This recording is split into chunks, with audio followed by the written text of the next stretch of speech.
사도행전 2장 1절부터 4절까지 말씀은 오순절 성령의 충만이 임했다, 이제 그런 말씀이거든요. 오순절 성령의 충만이 임했다라는 말은 잘 우리가 성경을 보면 성령님이 임했다라는 말보다 성령의 충만을 받았다라는 말이 되어 있습니다. 여러분이 잘 보세요. 성령이 임하셨다고 되어 있지 않고 성령의 충만이 임했다, 이렇게 이야기가 되어 있습니다. 그러면 성령이 오신 것은 언제 오셨을까요?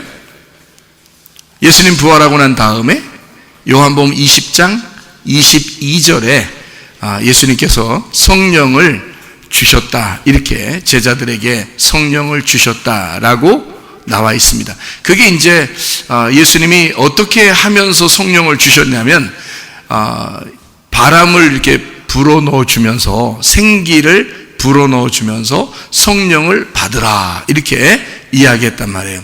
그날 성령을 받으라 라고 얘기해 놓고 오순절까지 기다렸다가 그때 성령 주겠어요? 생각해 보세요.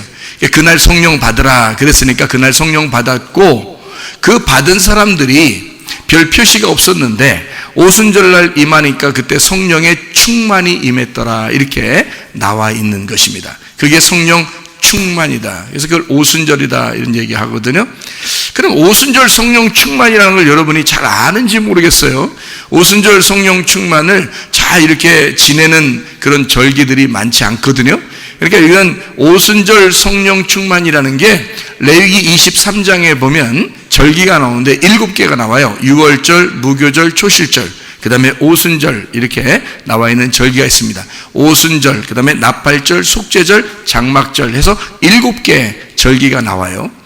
그 중에 이제 한 가지가 오순절 절기고요. 이 오순절 절기는 초실절 때문에 나와 있는 절기예요. 그러니까 초실절은 어떤 것 때문에 나오는 거면 유월절, 무교절, 그 다음에 초실절, 이렇게 같이 나오는 거거든요. 이게 한 세트예요. 그 다음에 오순절이 하나의 세트예요. 그리고 나머지 나팔절, 속죄절, 장막절이 한 세트입니다. 그래서 1년에 3번을 하나님 앞에 예배를 드려라 라고 하는 것이 출애굽기 23장에 나와 있는 얘기입니다. 그래서 모든 남자들은 한 사람도 빠짐없이 1년에 3번씩 하나님 앞에 나와서 보일지니라 라고 하는 것이 세트로 묶여져 가지고 3번의 절기가 1년의 예배예요. 그래서 유월절, 무교절, 초실절 한 세트, 그 다음에 오순절, 요게 한 세트, 그 다음에 나머지 나팔절, 속죄절, 장막절, 이렇게 한 세트로 3번을 모여야 된다라고 나와 있는 절기, 그 중에 가운데가 오순절입니다. 이 오순절이라고 하는 절기는 특별히 성령 충만의 날이다, 이렇게 보면 딱 맞는 거거든요. 성령 충만이라고 하는 것을 이렇게 중요하게 생각을 해야 되는데 사람들이 중요하게 생각하는 걸 잘 몰라요. 그래서 보통 우리나라 같은 경우는 절기를 지킬 때 크리스마스, 이렇게 성탄절 같은 거요, 그 다음에 부활절, 이것은 이제 굉장히 중요하게 생각하고요.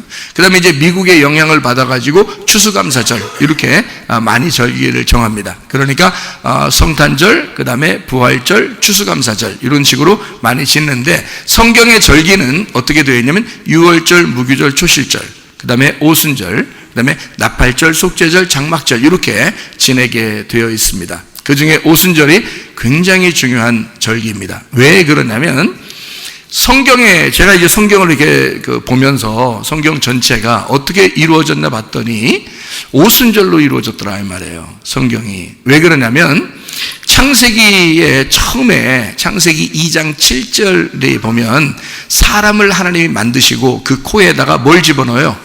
생기를 불어넣어요. 그 생기가 뭐냐면 하나님의 영입니다. 하나님의 영을 불어넣어서 인간이 드디어 탄생을 하게 된 겁니다. 그러니까 인간의 처음 탄생도 역시 하나님의 영이 임해서 거기서 탄생을 하게 됐는데, 창세기 3장에 보니까 선악과를 먹어서 하나님과 분리가 돼요.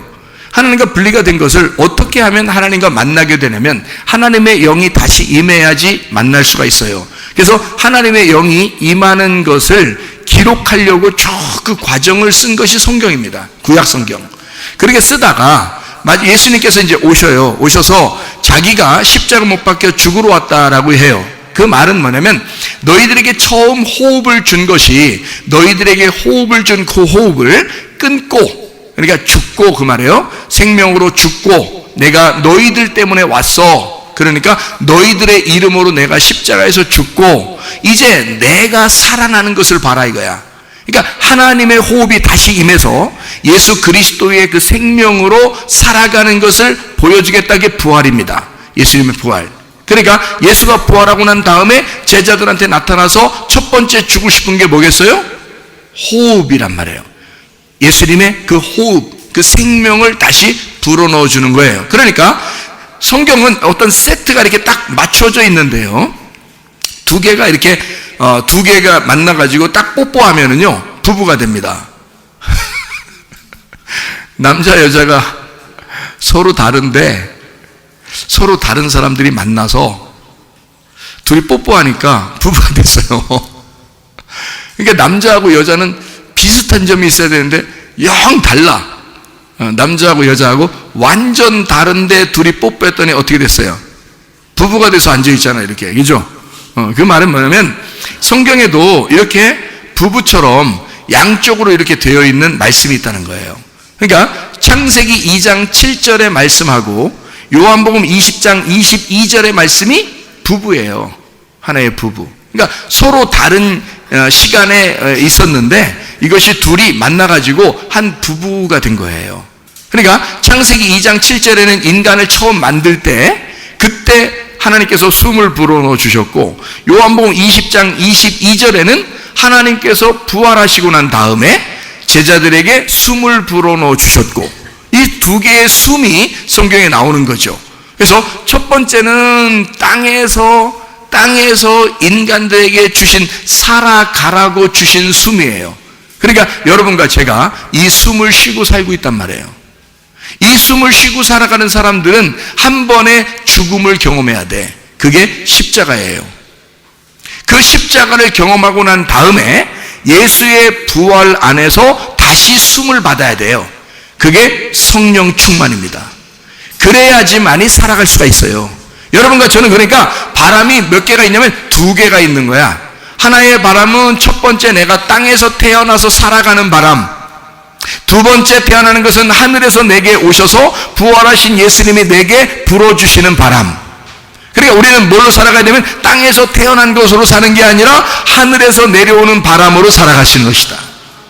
무슨 말인지 아시겠죠? 그러니까 여러분, 우리는 모두 다 흙에서 한 번 태어나고 하나님의 성령으로 다시 태어나야 되는 거야. 그러니까 땅에서 태어난 것으로만 사는 것은 땅의 호흡을 가지고 살아가는 사람이고, 이렇게 살아가는 것은 죽어야 돼. 그래서 십자가를 지러 오신 거예요, 주님이. 그러니까 여러분과 제가 죽어야 한다는 것을 알려준 거죠. 그러니까 예수님은 자기가 십자가를 졌으니까 너희들도 십자가를 지고 따라오라 그러는 거죠. 근데 자기들이 영 안 죽으려고 그래. 안 죽는 사람은 어떤 것으로 살아가는 거예요? 땅의 호흡으로 살아가는 거지, 안 죽는 사람은. 그러니까 교회에 오면은 뭐부터 가르쳐줘? 땅에서 호흡하다가 겨우겨우 들어온 사람들에게 교회에서는 뭘 가르쳐줘요? 죽어라 그러는 거예요. 십자가 져라, 죽어라, 십자가를 져야 된다, 그래야 주님 만난다, 이런 얘기를 해주죠. 그래서 십자가 지고 땅에서 호흡하던 것이 꾸역꾸역 들어와서 교회로 왔더니 죽어라 해서 죽은 거야. 죽었더니 성령의 바람이 불어오는 거야. 부활의 바람이 불어오는 거야. 이제 우리가 살아가는 것은 땅의 삶을 사는 게 아니라 하늘의 삶을 살아가게 된다는 거죠. 그게 오순절입니다. 그러니까 유월절, 무교절, 초실절은 예수님이 다 행하신 거고요. 그 다음에 우리에게 오순절날이 되어 오순절날 드디어 너희들을 살리겠다, 이 말이거든요. 그게 성령님이십니다. 성경에는요, 여러분, 비가 내리는데 두 개의 비가 내리는 거 아십니까? 두 개의 비. 성경에 무슨 비가 있어요? 이른 비, 늦은 비가 있어요. 이른 비, 늦은 비 들어보셨죠? 그러면 성경에서 이른 비, 늦은 비는 어떤 비를 얘기하냐면 소낙비를 얘기하는 거예요. 소낙비. 그러면 소낙비가 두 번에 걸쳐서 내려오는데 하나는 이른 비로 내려와, 하나는 늦은 비로 내려와요. 그러면 이른 비는 언제 내려오는 걸, 소낙비가 언제 내려오는 걸 이른 비라 그러면 가을에 내리는 걸 이른 비라 그래요. 그러면 늦은 비는요? 봄에 임하는 겁니다. 이렇게 생각하면 딱 맞아요. 왜 이른비, 늦은비라 그러냐? 어떻게 이게 이렇게 되었느냐라고 하는 것을 여러분 이렇게 생각하면 딱 맞아요. 우리나라하고 반대로 생각하면 딱 맞아요. 우리나라는 어떻게 해요? 봄에, 여름이 되면서 이른비가 오죠. 그리고 가을이 되면 어떻게 해요? 늦은 비가 옵니다. 그러니까 이렇게 바꿔서 생각하면 딱 맞아요. 그러니까 성경에서의 비는 첫 번째가 가을비인데 그게 이른비라고 그렇게 말하는 거고요. 늦은 비는 봄에서 여름으로 가는 것을 늦은 비라고 그렇게 말을 합니다. 그러니까 이렇게 반대로 생각하면 딱 맞아요. 우리하고. 그러니까 왜 우리하고 반대로 만들었어요, 성경? 그렇게 하지 말고, 그렇게 막 따지려고 그러지 마시고, 성경을. 그냥 이렇게 생각하고서 보시란 말이에요. 그러면 성경은 왜 그렇게 이른비, 늦은비를 그렇게 가을과 봄으로 만들어 놨냐면, 이런 것 때문에 그래요. 가을에 예수님이 태어나셨거든요. 가을에. 아니, 예수님 12월 25일 날 태어났다면서요. 이제 여러분도 이제 아실 때가 됐죠. 그렇게 말하는 사람들도 이제 인터넷을 쳐다보고 컴퓨터도 바라보고 사람들한테 이야기 들어보면 아시겠죠. 12월 25일 날 태어난 게 아니시라는 걸 금방 알 거예요. 그게 아니라 성경에서는 가을, 그러니까 늦가을에서 겨울로 들어갈 때 이게 비가 내리는데요. 그때 예수님이 태어나신 거예요. 왜 그런지 설명을 해드릴게요. 늦은 비가 그러면 언제 있다고요? 봄에 있다고. 봄에. 그러면 예수님이 언제 부활하셨어요? 예수님 언제? 봄, 여름, 가을, 겨울 언제 부활했어요? 봄에 부활했어요. 그래서 부활절 날을 언제 지내요? 봄에. 봄, 여름 이렇게 지내요. 그래서 오순절, 그러면 오순절 날은 부활하시고 난 다음에 그리고 50일이 지나서, 그러니까 그걸 오순절이라 그래요. 그러니까 봄, 여름 사이가 되는 거예요. 이게 오순절인 거야. 그러니까 아시고 성경을 봐야지. 그렇죠? 그러면 예수님의 부활이 언제? 봄에. 그러면 잘 생각해 보세요.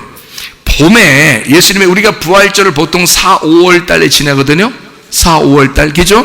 그러면 우리나라 달력으로 4, 5월 달에 부활절을 지내요. 그러면 보세요. 상식적으로 여러분이 생각해 보세요.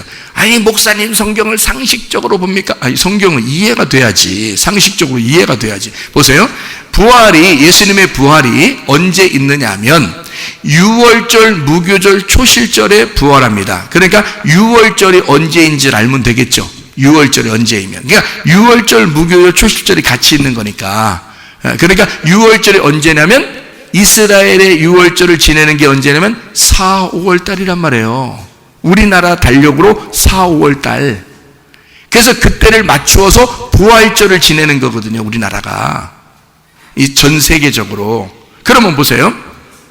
예수님의 부활은 그러니까 6월절을 기해서 그때 돌아가셔가지고 부활하신 게 맞죠? 그러니까 언제 죽으시고 부활하신 게 맞아요? 봄, 여름이죠. 그러니까 봄이란 말이에요. 늦은 봄. 그래서 봄, 여름이라 그때가 지내는 날이에요. 그러면 생각을 해보세요. 예수님이 십자가 못 박혀 돌아가시고 부활하시는 그때를 기점으로 해서 예수님의 인생을 이 땅에서 몇 년 살으셨나요? 33년 6개월을 사셨어요. 이해가 되십니까? 그러면 33년 6개월을 거꾸로 돌아가야 되겠죠? 거꾸로 돌아가면 몇 월 달이 나와요? 자, 4월 달, 5월 달을 거꾸로 6개월을 지나가면 어디로 나와요? 예?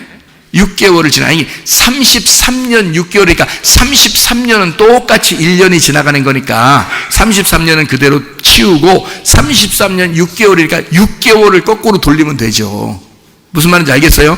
예수님의 돌아가심과 부활하심이 봄, 여름인데 4, 5월 달이란 말이에요. 그러면 그것을 거꾸로 돌리면 어떻게, 6개월을 거꾸로 돌리면 10월, 11월 달이 되는 거예요.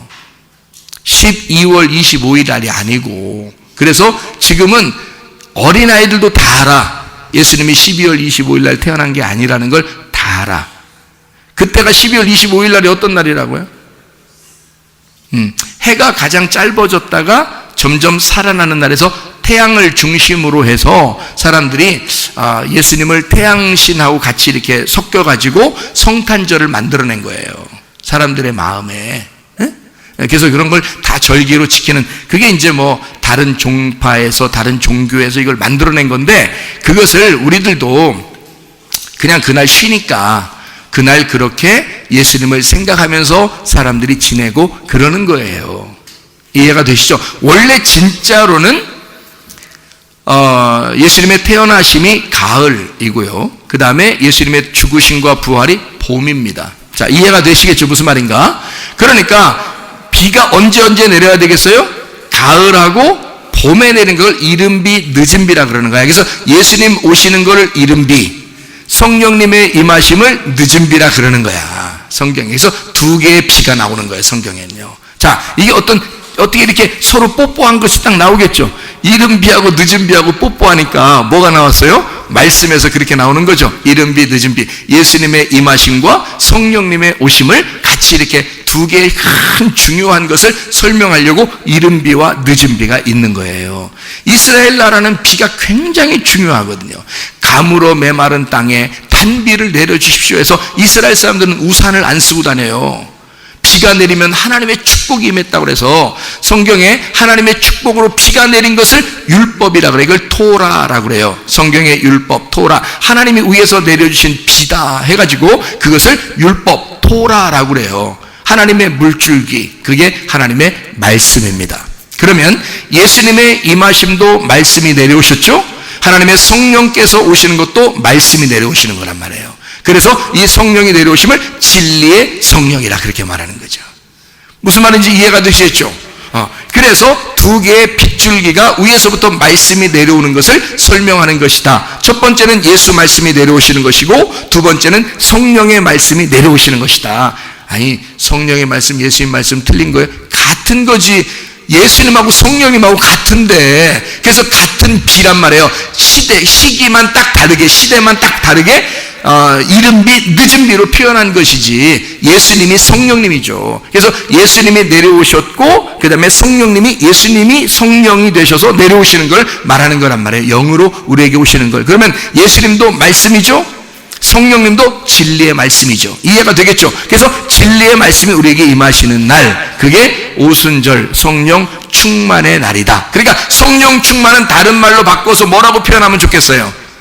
진리의 말씀이 충만한 날이다, 이렇게 하면 되겠죠. 진리의 말씀이 충만. 진리의 말씀이 뭐니까? 성령님이시니까 성령의 충만, 진리의 말씀의 충만이라 그 말이에요. 그게 오순절 성령 충만입니다. 여러분 잘 들어요. 성경이니까 잘 읽어야 돼. 성경을 12번 이상 읽고서 말씀 들으라겠죠.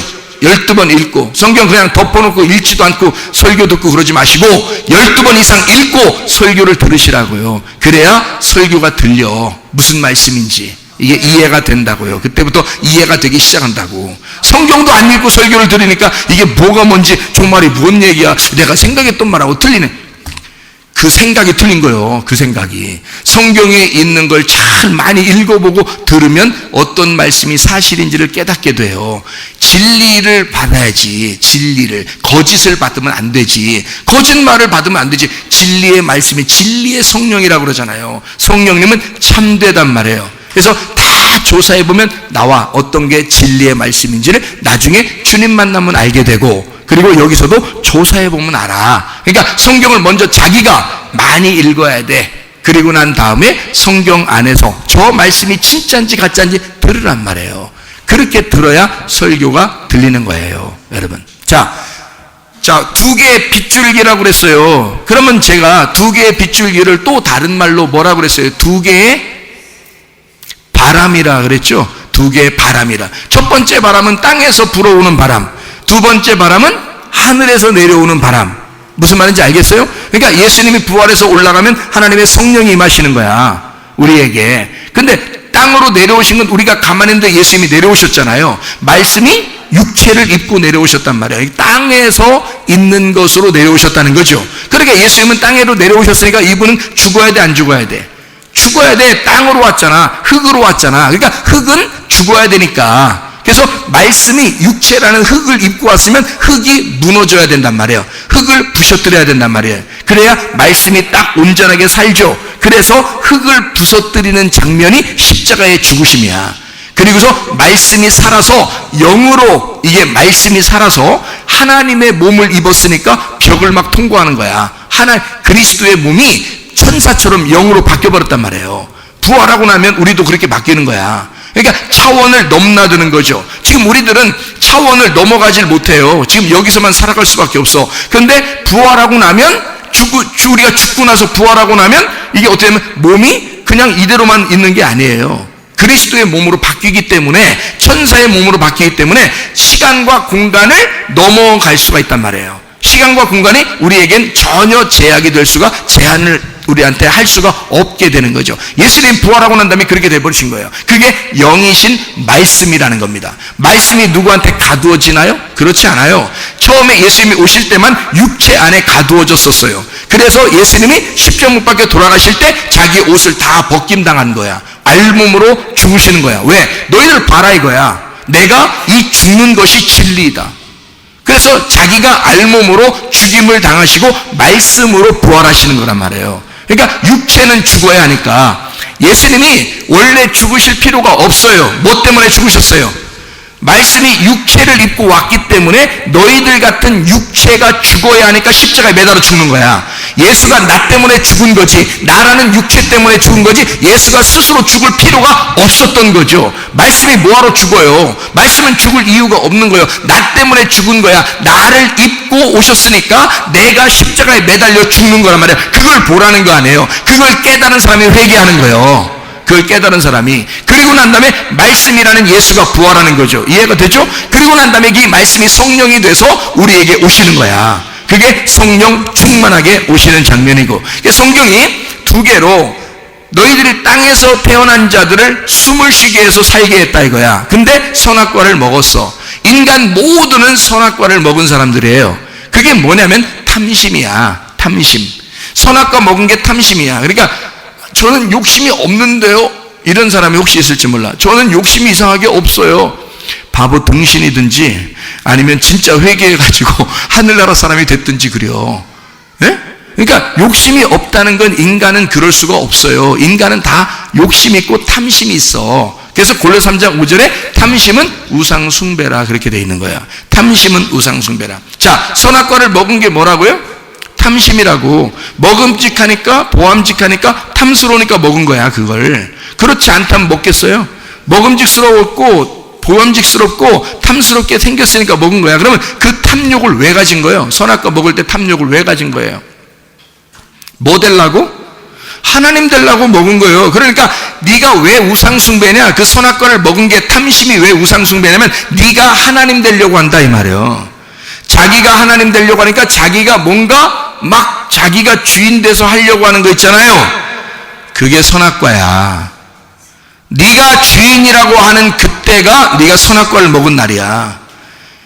자, 여러분 자식들이 여러분 거요, 하나님 거요? 말은 참 진짜 잘하셔. 말은 하나님 거라고 그래. 그렇죠? 근데 자기 거라고 여기는 순간 네가 하나님이 된 거야.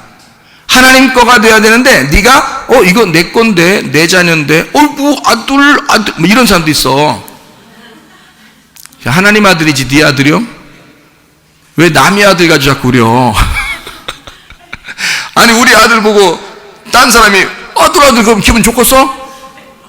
하나님이 보실 때 자기 아들인데 왜 네가 아들 그려? 기분 나쁘게.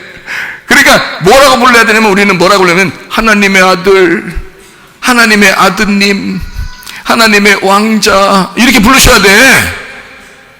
자, 그렇게 부를 이제 준비되셨나요? 그거 준비 안 되면 안 돼. 자기 건 줄 알면 벌써 뭐야? 네가 탐심을 부린 거야. 네 자식에 대해서 탐심을 부린 거야. 이게 선악과가 된 거야. 무슨 말인지 알겠어? 탐심을 부렸으니 너는 우상 숭배를 한 거고 네 자식이 너의 우상이 된 거야. 그러니까 네가 하나님이 됨으로써 너는 이 세상에 하나님을 치워버리고 네가 주인 된 거야. 이게 선악과라는 거예요, 여러분. 돈 욕심 부려? 네가 왜 욕심 부려? 돈 누구 거야? 하나님 거야. 하나님이 우리를 얼마나 사랑하시는지 알아요? 우리를 얼마나 사랑하시는지? 우리가 이제 원래 평상시에 돈이 내 건 줄 알고 막 살았어. 그래서 내 건 줄 알고 살다가 예수님을 만났어. 예수님 만나니까 내가 십자가를 못 박혀 죽어야 되는 나인 것을 깨달았어. 그래서 내가 죽는구나. 그러니까 내 거 없지요. 내가 죽었으니까 내 거 하나도 없잖아. 이제는 내 게 아니잖아. 그러니까 선악과는 다 죽어야 되는 거야. 선악과는 십자가에 매달려 다 죽어야 되는 거예요. 그러니까 탐심이 없어지죠. 욕심이 없어지지. 돈 내 것도 아닌 것 같아. 이제 그래서 하나님 겁니다 하고 다 가져왔어. 하나님 겁니다 하고 다 가져왔어. 그랬더니 하나님이 뭐라 그래? 너도 먹고 살아야지. 그래서 9개를 돌려주고 자기가 1개 갖는다는 거예요. 얼마나 사랑이 많으셔. 근데 그것도 안 내. 이상하잖아? 너 이상해. 너 탐심 있는 것 같아.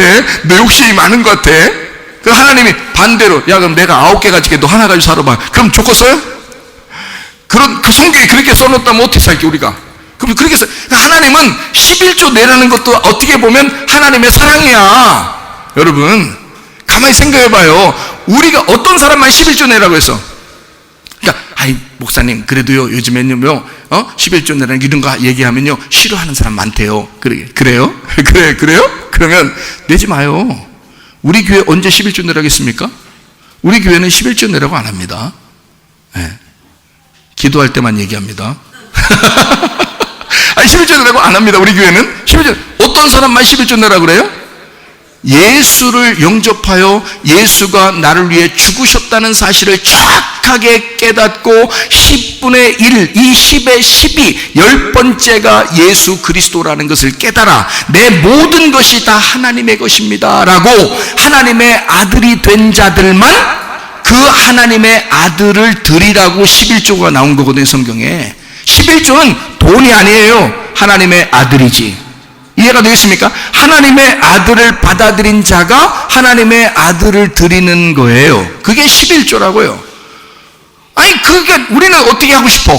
10개 가지고 있으면 10개를 다 드리고 싶어. 왜? 은혜 받았으니까. 뭐가 없어졌으니까. 선악과가 찍혀 넘어갔으니까. 생명나무를 먹었으니까. 이제 우리는 십자가에서 죽었으니까 내 거 10개를 다 주고 싶잖아. 하나님 앞에. 맞아요? 틀려요? 안 맞아? 안 맞아? 그게 맞는 거예요.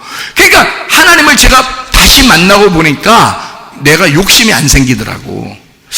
이게 다 하나님 거였구나. 내 자식도 하나님 거요. 내 아내도 하나님 거요. 그래서 제가 우리 집에 가면 우리 아내를 존경합니다. 하나님처럼. 사랑합니다. 하나님처럼. 제가 우리 자녀들을 제가 존경합니다. 하나님 아들처럼. 또 사랑합니다. 하나님의 자녀인 것처럼. 그러니까 누구를 보더라도 그렇게 보이는 거예요. 은혜를 받고 보니까 모든 게 내게 없더라는 거야. 돈도 마찬가지예요. 자식도 마찬가지예요. 남편과 아내도 마찬가지예요. 내게 없는 거예요. 다 하나님 거더라. 그거를 알고 하나님 앞에 다 드렸더니 하나님께서는 뭐라 그러냐면 너도 먹고 살아야지.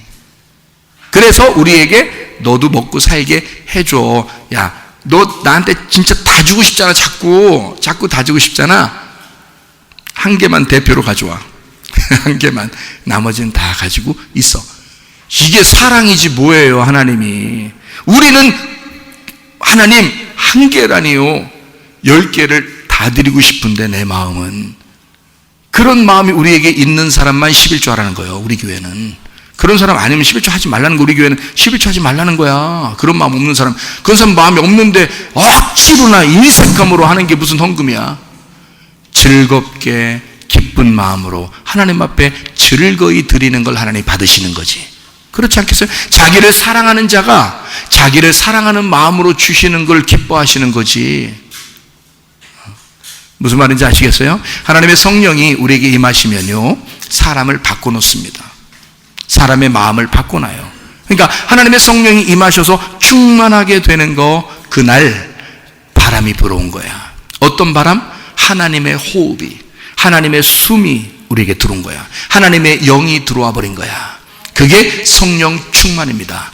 성령 충만이 임해야 그 사람이 진짜 그리스도인의 생활을 할 수 있는 거예요.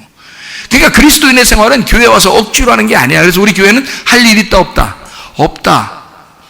뭘 해도 오늘 발표하고 오늘 예배 끝나면 또 바자회도 하고 음식도 나누고 이런다는데, 제가요 솔직히 말하면 하나도 모르고 있었습니다. 뭘 하는지, 뭘 한다고 하는 건지 저도 모르고 있었어요. 자기들이 한대. 또 자기들이 연습한대. 나는 그러니까 할 일이 없는 거야. 그래서 하나님 말씀만 읽고 하나님 말씀 안에서 기도하고 그거밖에 할 일이 없는 거야. 아무것도 할 일이 없는 거예요. 자기들이 기뻐서 하는 거예요. 즐겁게. 그게 예배지 뭐예요. 그런 게 교회지 뭐예요. 목사가 뭐 다 지시해야 돼요? 목사가 다 뭐 이거 해라 저거 해라 해야 돼요? 아니에요. 자기들이 하고 싶대요. 그래서 그냥 목사님 알아서 설교 시간 되면 알아서 하세요. 나머지는 자기들이 다 알아서 합니다. 그러니까 그냥 이 시간을 그냥 하는 거예요. 저는 저 나름대로 굉장히 즐겁게 하는 거고요. 성도들은 성도들 나름대로 굉장히 즐겁게 한다 이거죠.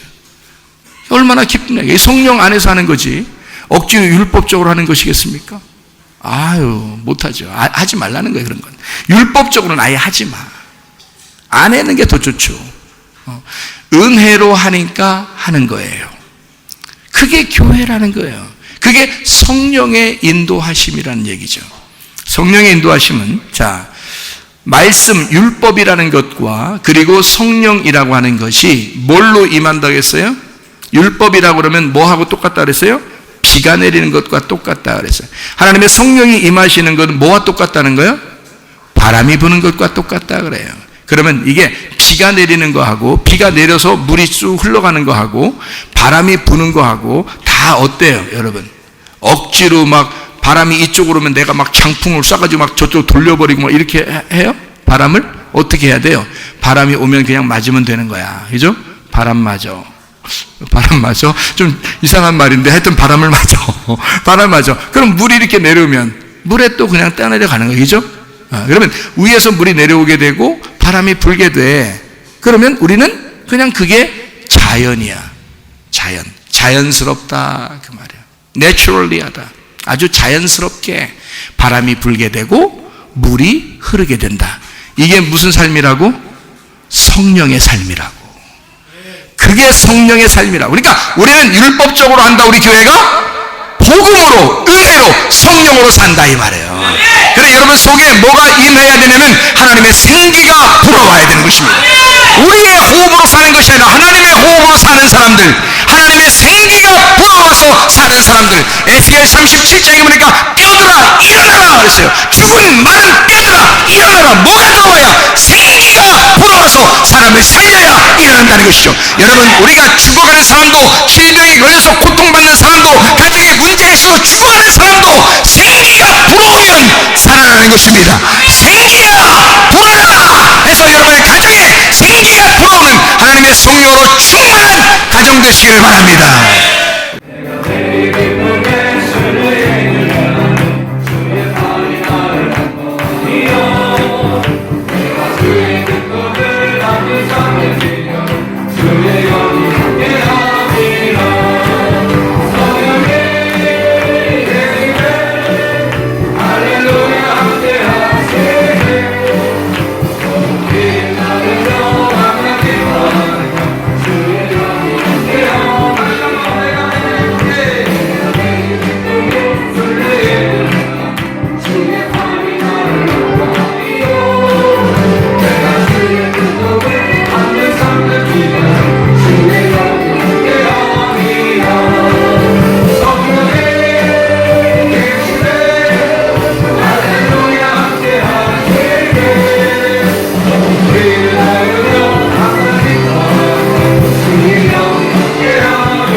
하나님 앞에 아픈 자리에 손대고 기도하고 가정에 문제가 있으면 가슴에 손대기를 바랍니다. 우리 위하여 하나님 앞에 기도할 때 하나님 성령이여 역사해 주옵소서. 하나님의 생기가 불어서 우리의 가정에 불어올지어다. 하나님의 생기가 불어오는 놀라운 역사가, 그래서 놀라운 기적이 넘쳐나는 가정과 교회가 되시길 바랍니다. 주여 세 번을 기도